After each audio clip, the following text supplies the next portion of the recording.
To the stage is one of my favorite comedians. Give it up for my favorite Karen Anisi Granger. Keep going for our mom, Jan. So I was stoned at the women's basketball game the other day, as God intended. Passes the Bechdel test, by the way. Thank you.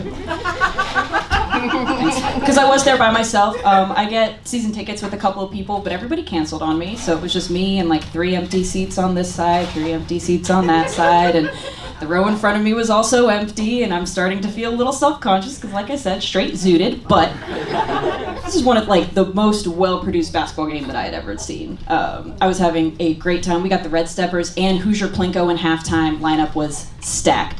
So having a great time until like up on the Jumbotron, they pan over to the student section and I realized that one of those Kelly graduates and I are wearing the same outfit.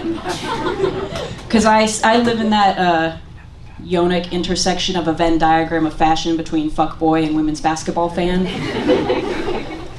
But I think I can get away with it because like they pan over and like you could peg him as a Kyle instantly. I don't know if he'd let you, but you know. And then they pan over to me, you would never you would never know that I was a Karen. I saw Karen in the wild the other day. She looked it.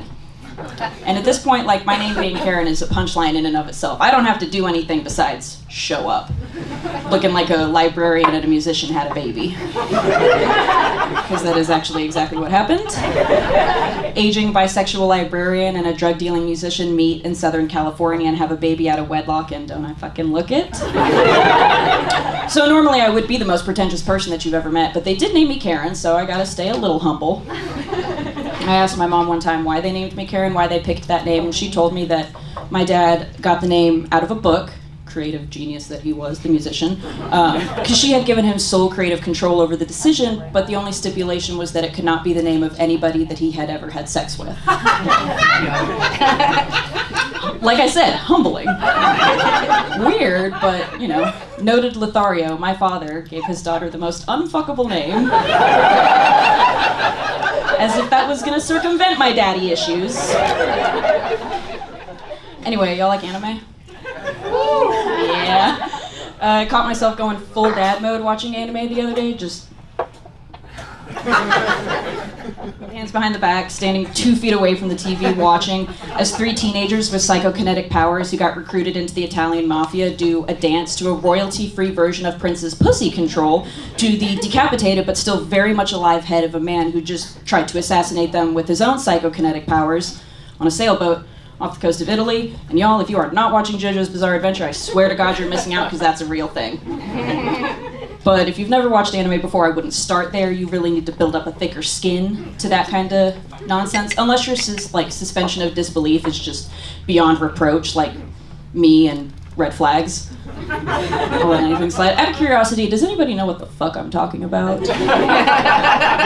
Somebody does? You know about the torture dance? Yeah. That's kind of what I figured. Like, anime has become a lot more like accessible and mainstream. It was not like that when I started watching it when I was 11 years old. We did not have Netflix. There was no Crunchyroll. You had Toonami or LimeWire or my personal favorite, watching episodes of Bleach split up into 3 parts and individually uploaded onto YouTube. I was in that search bar on the family computer in the corner of the living room, like Bleach episode 38, part 3 with subs, because obviously subs, trying to find the same person that uploaded the other 2 parts so that I can watch it all in the same like aspect ratio and timestamp. It was a labor of love for everybody involved, so big ups to Shadow Sasuke 420. It really got me through the dark days of the 7th grade. Before I go, let's talk about the fact that, well, I got an anime tattoo last week.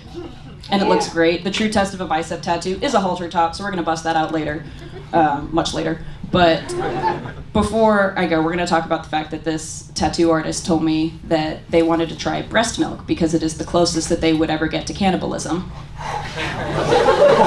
And I was like, okay, cool, this is the first time we're meeting, but good to know that you don't swallow.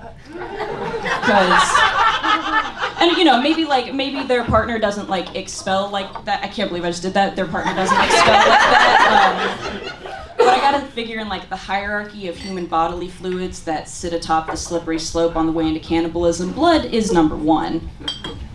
It is, but I get it because that's a little extreme. You know, have some health concerns there. I don't know. Second has to become.